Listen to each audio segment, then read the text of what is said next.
Olá pessoal, tudo bem com vocês? Daniel capítulo 8, dando sequência nos vídeos. Hoje nós vamos falar da visão que Daniel teve sobre um carneiro e um bode. Bom, muito interessante isso, né? Capítulo 8, versículo 1 diz assim: No ano terceiro do reinado do rei Belsazar, eu, Daniel, tive uma visão, depois daquela que eu tivera a princípio. Ok? Bom, esta visão, então, quando ele fala depois daquela que eu tivera a princípio, ele está se referindo à visão anterior, no capítulo 7, onde ele teve a visão de 4 animais, que nós vimos no vídeo anterior, que foi no primeiro ano do rei Belsazar. E aqui ele está relatando então que esta nova visão que ele está tendo é no terceiro ano do rei Belsazar. Lembrando que os capítulos e os relatos do livro de Daniel não estão necessariamente numa ordem cronológica, porque nós vimos que no capítulo 6, que é anterior, então, ele relata a queda do Império Babilônico, onde o rei Belsazar é morto e tomado pelo rei Dario o império. Então, só que aqui ele está relatando que ele está ainda no terceiro ano do rei Belsazar, e no capítulo 7 também ele está relatando que ele está no primeiro ano do rei Belsazar. Então, veja que não está em ordem cronológica os acontecimentos. Outra coisa que eu gostaria assim de deixar também que vocês aprendessem é que Daniel ele é escrito em duas línguas, basicamente, né, na sua grande maioria, no hebraico e no aramaico. Então, o hebraico está no Daniel, no capítulo 1, que vai até o capítulo 2, no versículo 4, que é quando ele relata a sua chegada na Babilônia, os acontecimentos ali com ele, com os seus amigos, a experiência que ele passa ali com os seus amigos. Então está escrito em hebraico. E o texto de Daniel, do capítulo 2, do versículo 4 até o capítulo 7, que é o capítulo que nós estudamos no vídeo passado, que é a queda da Babilônia, ele está então está escrevendo em aramaico, ok? E a partir do capítulo 8, que é este que nós vamos estudar hoje, a linguagem volta para o hebraico, e a sua mensagem ela está então principalmente ligada aos judeus, então por isso que talvez ele relata no hebraico. Então Daniel registra a interpretação da visão que foi dada pelo anjo Gabriel. Sempre é o anjo Gabriel que traz as visões e as revelações e também explica para ele as visões, né? Então, o que significa, né? Ele teve a visão de um carneiro e de um bode. No vídeo anterior, que nós vimos o capítulo 7, ele teve a visão de um leão, de um urso, de um leopardo e de um quarto animal que ele descreve como diferente de todos os outros e terrível. Então, nós vimos no vídeo anterior que esses 4 animais, o leão, o urso, o leopardo e este animal diferente, está correlato com a estátua de Nabucodonosor. Também se refere aos períodos, aos reinos subsequentes ali da estátua, né, paralelamente à estátua. E a visão do carneiro e do bode também estão representando desses 4 reinos, estão basicamente representando os dois primeiros, aliás, os dois, segundo e o terceiro reino, ou seja, do Medo-Persa, que seria o de prata, né, e o grego, que seria o de bronze. Então, a visão do carneiro de um bode, esses animais representam o Império Medo-Persa e o Império Grego. O Império Grego, e ali vai detalhar muito mais a respeito do Império Grego, depois de Alexandre Magno morrer e seu império ser dividido entre seus generais. né? Tratando apenas então desses dois impérios e falando do império do fim. Vamos ver então, Daniel 8, 3 e 4 diz assim: então levantei os olhos e vi, e eis que diante do rio estava um carneiro, o qual tinha 2 chifres, e os 2 chifres eram altos, mas um mais alto que o outro, e o mais alto subiu por último. Vi que o carneiro dava amarradas para o ocidente, para o norte e para o sul, e nenhum dos animais lhe podia resistir, nem havia quem pudesse livrar-se do seu poder. Ele, porém, fazia segundo a sua vontade e assim se engrandecia. Tá? Então, esse versículo 3 e 4 que nós lemos está falando sobre o carneiro, que representa exatamente o Império Medo-Persa, que ele já tinha relatado no capítulo 6, mas que aqui, né, nessa visão ainda não tinha acontecido. Então, é o império que dominou depois o babilônico, e com o chifre, quando ele fala com um dos chifres, um chifre mais alto, então ele se refere à predominância da Pérsia, ok? Porque ali eram povos unidos ali, mas o que predominava era a Pérsia. E diz que 10 anos depois da visão, Ciro havia avançado para o ocidente, para o norte e para o sul. Então, falando aqui, cumprindo esta palavra do versículo 3 e 4. Daniel 8:5-8 diz assim: estando eu observando, eis que um bode vinha do ocidente, sobre toda a terra, mas sem tocar no chão. Este bode tinha um chifre notável entre os olhos. Dirigiu-se ao carneiro, que tinha os 2 chifres, o qual eu tinha visto diante do rio. Veja que o carneiro tinha 2 chifres, porque é Medo e Persa, 2 povos unidos ali num império, tá?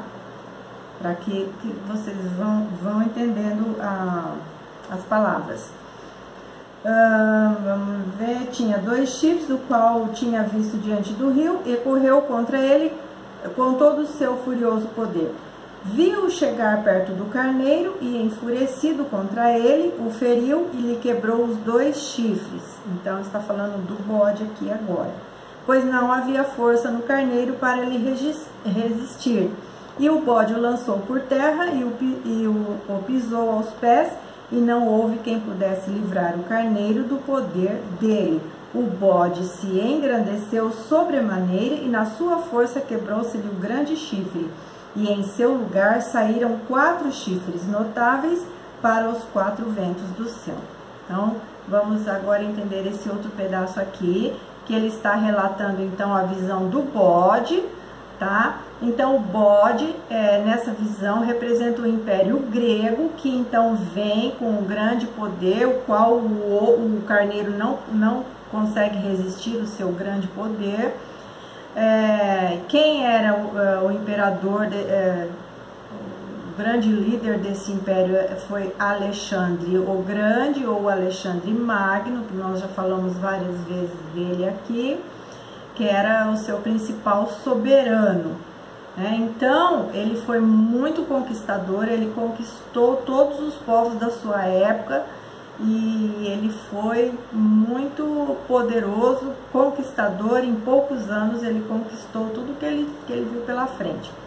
Só que ele morreu cedo.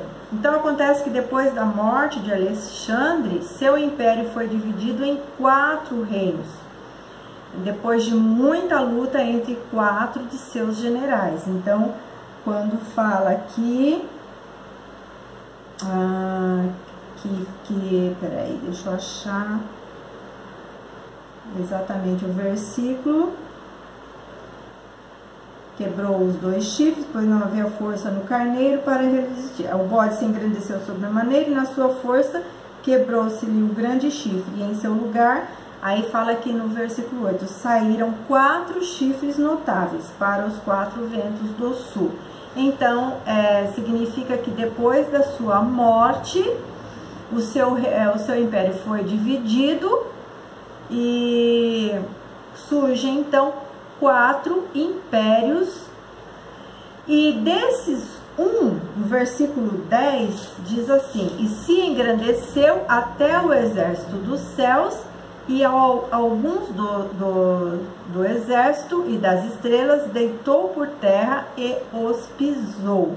Então fala que desses 4 chifres, ou seja, desses 4 generais que dividiram o império grego, um sobressaiu, que fala um pequeno chifre, um sobressaiu, e fala que ele se engrandeceu até o exército dos céus, e alguns do exército e das estrelas deitou por terra e os pisou. Então está falando que ele se engrandeceu acima das coisas de Deus, acima, querendo se engrandecer até mais do que o próprio Deus. Então o chifre pequeno mencionado aqui sai do terceiro reino, ou seja, do reino de bronze. Então, por que eu estou especificando isso? Porque na outra visão fala também lá vocês vão lembrar do pequeno chifre, só que ele sai do último reino, e aí sim está se referindo ao reinado do anticristo, que ele se levanta, lembra? Tinha o animal terrível lá, ele tinha 10 chifres, 3 chifres são derrotados, são retirados ali, e uma pequena ponta se sobressai, o pequeno chifre se sobressai, porque não estava se referindo a nações, por isso fala pequeno chifre, é um homem. Aqui também está falando sobre um pequeno chifre que se sobressai. Então, desses 4 generais que dividiram o império do Alexandre, fala um pequeno chifre sobressai, mas não é, aqui está falando, não é o mesmo que fala no capítulo 7, não é, aqui está falando de um reinado que nós vamos ver a seguir. Então não é o igual do Daniel 7, que está se referindo ao anticristo. O pequeno chifre de Daniel 7, ele sai do último reinado, que é o anticristo. Aqui, este pequeno chifre, ele está saindo do terceiro, ok? Para que fique bem claro, você não faça confusão. Este império refere-se ao império de Antíoco Epifanes, que conquistou a Ásia Menor, a Síria e a parte ocidental. E por que ele é tratado como um pequeno chifre que sobressaiu e que se sobressaiu dos outros generais? Porque ele, e talvez até porque Deus deu essa revelação destacando esses 2 períodos aqui, se referindo a este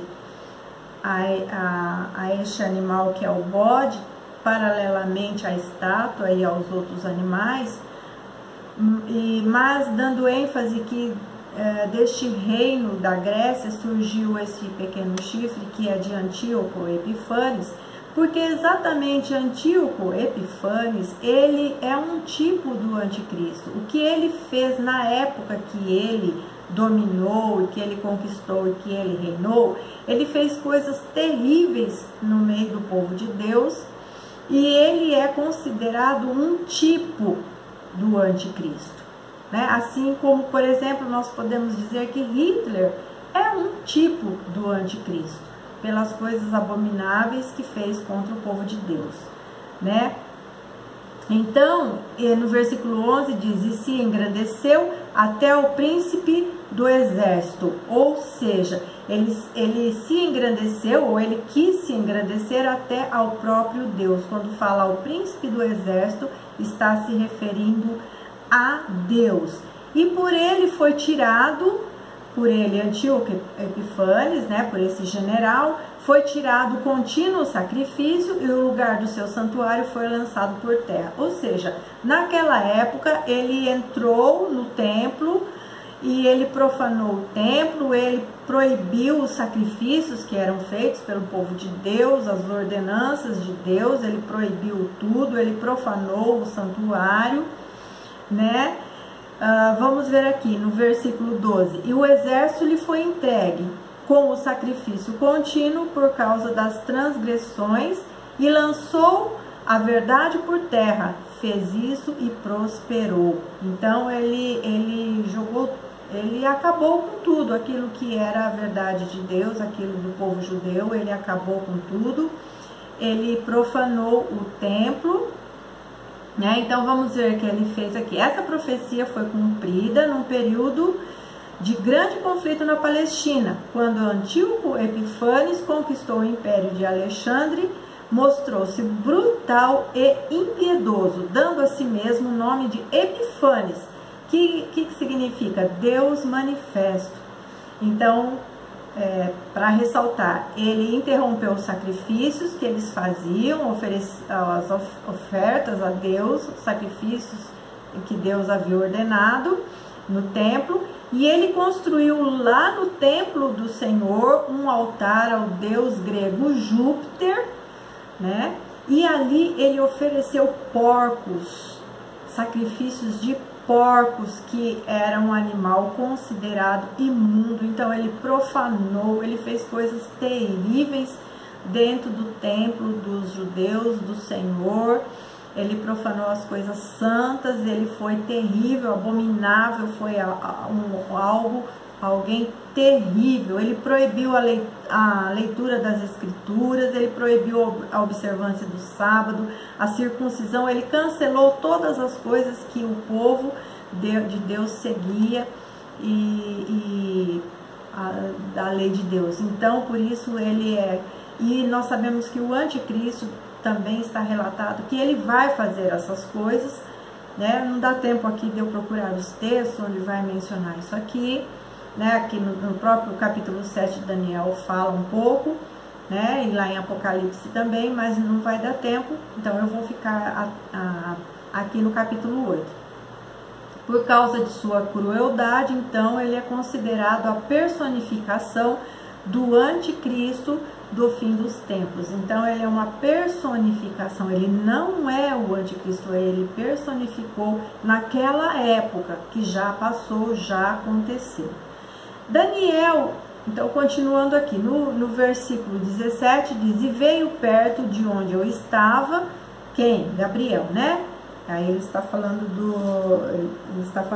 aqui agora, vamos ver o 16. E ouvi uma voz de homem de entre as margens do Ulai, o qual gritou e disse: Gabriel, dá a entender a este a visão.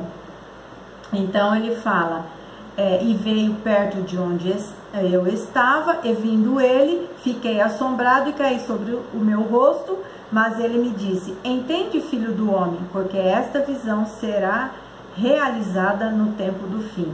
E estando ele falando comigo, caí com o meu rosto em terra, adormecido. Ele, porém, me tocou e me fez estar em pé. Então, esse é o Gabriel que está tratando com ele ali. Embora fisicamente afetado pelas implicações da visão, era característico da vida de Daniel o fato dele ter se levantado, né, e ter tratado dos negócios do rei, mantendo seus hábitos de serviço fiel. Ele se levantou e ele foi para a sua lida. Daniel, assim como as gerações que se seguiram, ficou evidentemente confuso por não compreender o que estava por vir, desde que alguns dos acontecimentos profetizados pertenciam ao futuro. Todavia, Daniel cria que Deus tinha conhecimento do futuro e que o controlava. Então, para encerrar esse capítulo 8, o versículo 27 diz assim: eu, Daniel, enfraqueci e estive enfermo alguns dias. Então me levantei e tratei dos negócios do rei. Espantava-me com a visão e não havia quem a entendesse. Tão grandiosa eram as visões, e hoje, pela graça de Deus, pela revelação do Espírito Santo, nós podemos então compreender essas visões e assim então estarmos compreendendo também os acontecimentos e o tempo em que nós estamos vivendo dentro desta visão de Daniel. Então, eu expliquei. Se você quiser continuar lendo do versículo 20 até o 27, que foi esse que eu li, o próprio anjo vai dar uma explicação para ele. Então eu não vou ler aqui para não ficar o vídeo comprido, mas você pode ler, porque aí ele vai dar a explicação do que se refere o carneiro e o bode. Então ele vai dar a explicação ali, né? Então você, vendo o vídeo, você lendo do versículo 20 ao 27, você então vai compreender melhor essa visão. Eu quero terminar aqui este vídeo, e o vídeo que vem vai ser um grande desafio para nós, falarmos sobre as 70 semanas de Daniel, né, proféticas, e nós podemos compreender o tempo, os tempos que foram dados e onde nós estamos localizados nesta 70 semanas. Sabemos que é bem no finalzinho já, e nós não estamos aqui de forma nenhuma estabelecendo prazo, nem data, nem dia, nada da vinda do Senhor, porque isso só o Senhor sabe. Mas nós podemos sim compreender em que época nós estamos vivendo. Nós podemos compreender sim as épocas, né, os acontecimentos, e nos localizarmos nelas e termos a certeza de que a vinda de Jesus está muito perto. Ora vem, Senhor Jesus, Maranata. Por favor, curta, compartilha, faz um comentário. Se você não entendeu alguma coisa, você pode deixar lá e eu respondo, se eu puder responder, tá bom? Nos ajude para que este vídeo possa chegar a mais pessoas que talvez queiram compreender melhor as Escrituras, tá bom? Deus abençoe a sua vida em nome do Senhor Jesus.